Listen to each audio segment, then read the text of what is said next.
ఎడారిలో జలధారలు. రచన doctor K Job Sudarshan. గొప్ప ప్రధాన యాజకుడు మనకు ఉన్నాడు. హెబ్రీ 4:14. అహరోను అంటే ఎంతో ఉన్నతుడు. ప్రధాన యాజకుడిగా తన కుటుంబానికే కాదు, ప్రజలందరికంటే చాలా ఉన్నతుడు. ఆ విధంగా అహరోను అధిపతిగాను, రక్షకునిగాను దేవుడు తన కుడి పార్శ్వానికి హెచ్చించిన. అపోస్తల కార్యములు 5:31. యేసుక్రీస్తు ప్రభువుకు ముంగుర్తుగా ఉన్నాడు. అయితే యేసుక్రీస్తు యాజకత్వాన్ని మరింత హెచ్చించేందుకు పరిశుద్ధాత్మ గొప్ప అనే పదం జోడించారు. గొప్ప ప్రధాన యాజకుడు మనకు ఉన్నాడు. హెబ్రీ 4:14. ఈ విశేషణం మరెవరికి మెల్కీసెదెకు కూడా వినియోగించలేదు. నిర్గమ 28:1లో అహరోను కుమారుల పేర్లు కూడా ఉన్నాయి. వాటి భావం కూడా గమనార్హం. నాదాబు అంటే ఇష్టమైన, అబీహు అంటే నా తండ్రి అతడే, ఎలియాజర్ అంటే దేవుని సహాయం, ఈతామారు అంటే చెట్ల దేశం. ఈ 4 పదాలు క్రొత్త నిబంధన లక్షణాలను ప్రవచనాత్మకంగా సూచిస్తున్నాయి. క్రొత్త నిబంధన విశ్వాసులంతా యాజకులు. వారి ప్రధాన యాజకుడు క్రీస్తే. సంఘానికి శిరస్సు ఆయనే.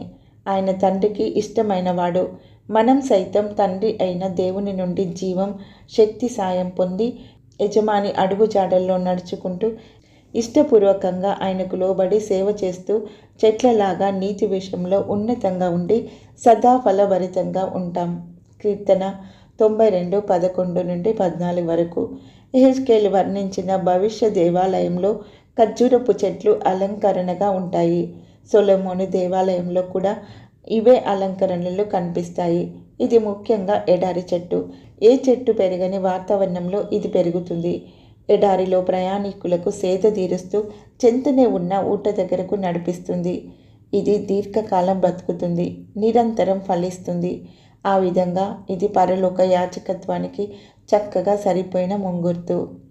మూడవదిగా నిర్గమ 28:1లో వినియోగించిన ఏకవచన ప్రయోగాన్ని గమనిద్దాం. నాకు యాజకత్వం చేయుటకై నీ సహోదరుడైన అహరోనును అతని కుమారులను నీ యొద్దకు పిలిపింపుము.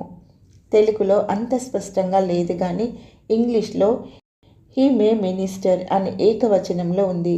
ఇది చాలా ఆశీర్వాదకరమైన సత్యం. అహరోను అతడి కుమారులది ఒకటే యాజకత్వం. అహరోనును యాజకత్వానికి నియమించడంలో వారికి విడదీయరాని సంబంధం ఉంది. ఇది మన ప్రధాన యాజకుడికి ఆయన మందిరంతో ఉన్న విడదీయరాని సంబంధానికి ముంగుర్తుగా ఉంది. హెబ్రీ పత్రికలో ఈ గొప్ప సత్యం మరింత విపులీకరించి ఉంది. ముంగుర్తు నెరవేర్పులలోని పోలికలు, తేడాలు స్పష్టంగా అక్కడ చూస్తాం. నమూనా విషయానికి వస్తే అహరోను యాజకత్వానికి, క్రీస్తు యాజకత్వానికి పోలికలు ఉన్నాయి. అయితే క్రమం విషయంలో క్రీస్తు యాజకత్వం మరింత శ్రేష్టమైనది. ఎందుకంటే రాజయాజకుడిగా ఆయన మెల్కీసెదెకు క్రమంలోనివాడు.